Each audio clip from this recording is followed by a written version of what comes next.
This video cannot wait until peace and quiet. So, please ignore the background noise. Any screaming babies have not been hurt in the making of this video. Right now they're content watching a movie, but that probably won't last very long. So, I had a customer who says, hey, I got an urgent need for a 6-inch college letter. And they're having some struggles with their current design software. So I thought, well, this would make for a perfect video demonstration, something I haven't actually done already, just to kind of show you how we would go about creating this here in CorelDRAW with EasyStone. So let's go ahead and grab our text tool and type out, they need the letter R, and they want it in a college type font. So we're going to use a collegiate black, which is one that I use all the time. So here's what we're going to do. We're going to convert this to curves, first of all. We're going to make a copy of it because we're going to need this copy here momentarily. And then what we're going to do is we're going to set our stone size, which in this case I'll use light cyan for this example. So right click on our light cyan, quick select color, it changes our stone color. We do need SS10 stones. Right now we are using SS16, so we'll right click on SS10, that will set the stone size. And then over here on the stone fill tab, we're going to use the grid fill function here inside EasyStone.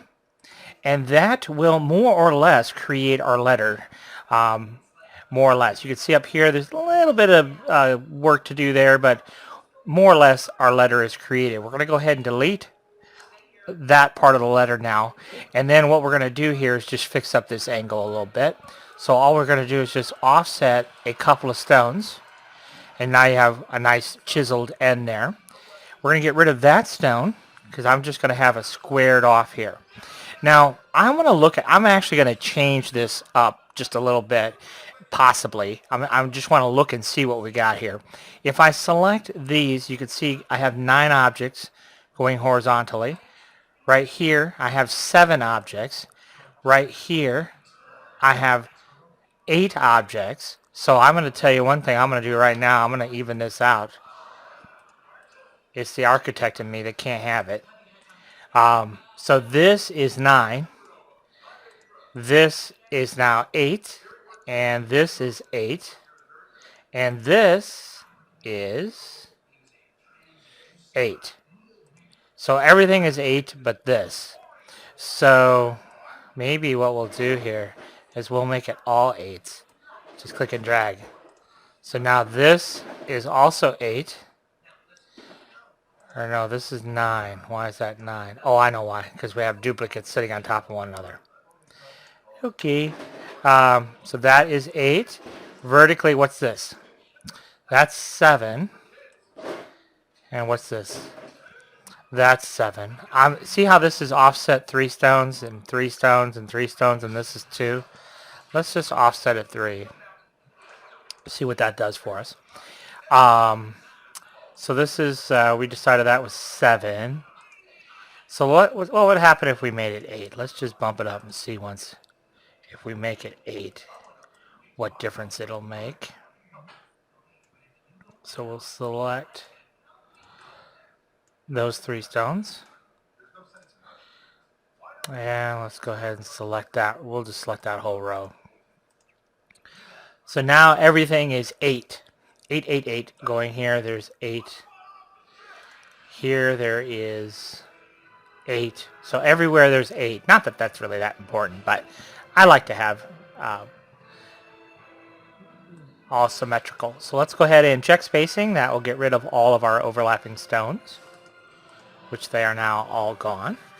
And so basically this would be done. This is what they requested, but for extra credit, we're going to show you something else, just for fun, really.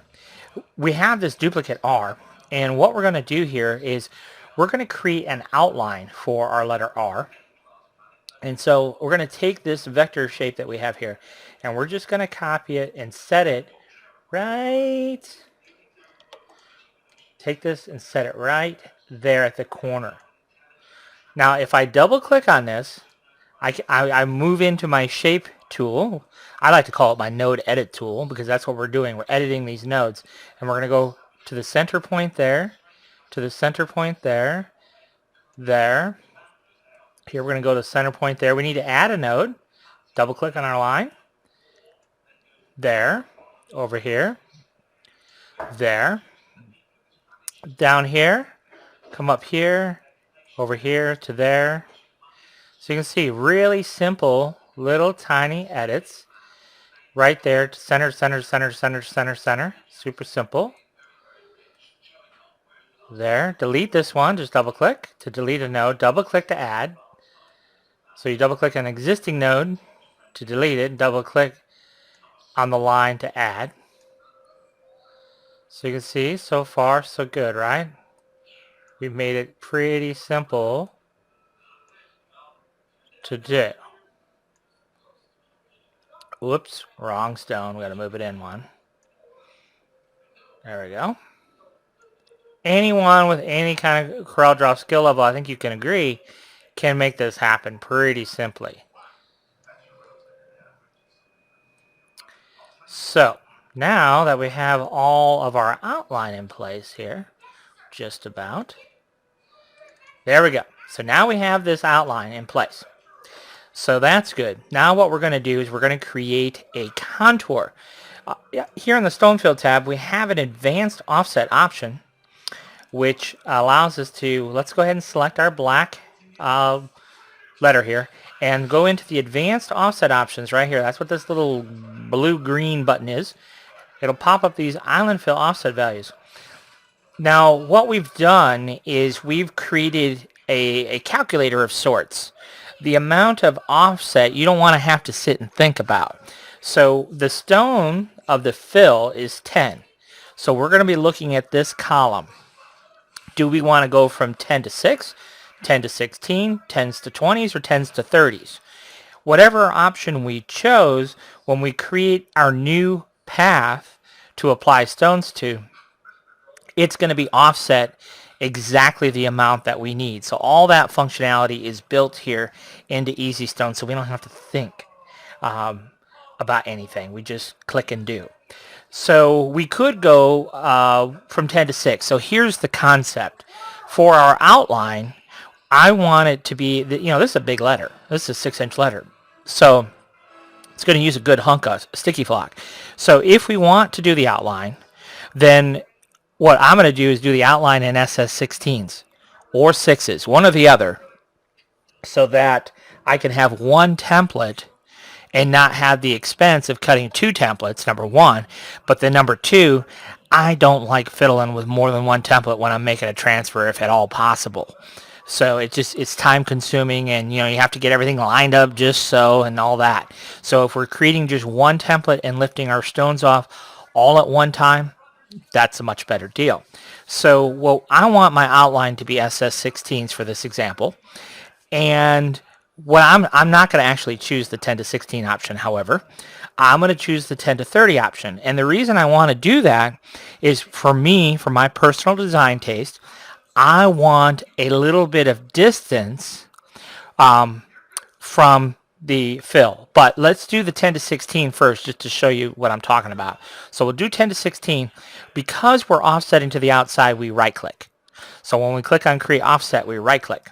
Now you don't actually see anything, but if you go into wireframe mode, it's actually there. You see that there. So now if I go to the stone tab, change my stone size, and we'll go ahead and alt add stones. And what alt add stones does, if I click on add stones, see how this is not a perfect corner right there? But if I click on alt add stones, we say, hey, EasyStone, don't be lazy. Make these calculations the right way. So we hit alt add stones, and it will detect corners. And now you can see every corner has a stone right there smack dab. But if we go back to an enhanced mode, the distance here, you'll see, is set, it's the right amount of offset. Actually, let's back up a minute. We got to set our stone size to 16s. I knew something was a little off. So now our stone size is set to 16. Now if we alt add stones, the amount of spacing here is this amount, 0.5 millimeter. So you can see it's perfect, and it looks, I mean, it looks great. You know, there's nothing wrong with that. In fact, if let me just throw this behind a weed box here so we can see it a little bit better. You can see it looks great. There's nothing wrong with that. I just want a slightly different look. So I'm going to undo a couple steps.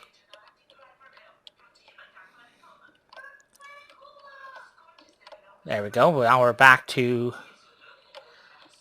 there we go. Now we don't have any contour going on at all.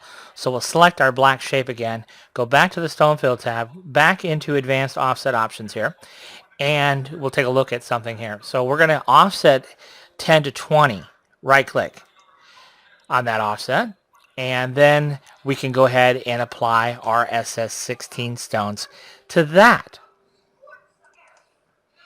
So if we go back into wireframe mode, you can see that line is created for us there. Our stone size is set to SS16s. Alt, add stones, and Easy Stone makes that calculation for us. Let's go back to enhanced mode. Let's go ahead and throw a weed box around. And let's lock our weed box momentarily. But so you can see what happened. It just creates a little bit more distance there because we told it we wanted to go from 10s to 30s. But really we put in 16s. So it creates a little bit of an offset there. Now I'm going to select the whole bit and delete our stone paths. The only thing you can see if you look at this outline looks pretty good except right here. And that's because when Easy Stone made the calculation, it said, hey, we cannot fit another stone in here and maintain that spacing. But because we have a human brain, we can say, the heck with that noise. We're going to override this and we're going to stick one in there regardless. See there? So you just stick those in there. And now you can see we have a great looking little design here. We'll just go ahead. Usually what I do is I always copy my design over, right click on MU, and that will make the fancy version for the web, which is going to add a watermark. It's going to add our dimensions of what the whole overall design is. It's going to automatically do a simulation. And so now you can see we have a good looking letter R. Super, super simple to do. And I can fire this off to the customer and they'll be pleased as punch because they don't have to think about how to create the same thing in their design software. So I hope you enjoyed this one and try it out because it's a real simple, easy project to get the blood flowing. And if you have success with these smaller projects, then when you come across a more complicated one, you'll give Easy Stone a little bit of a break because you know it's capable. Because you can create the easy stuff, and then when you get to the more complicated stuff, the more knowledge you have, the easier those more complicated designs will become. Thanks for watching.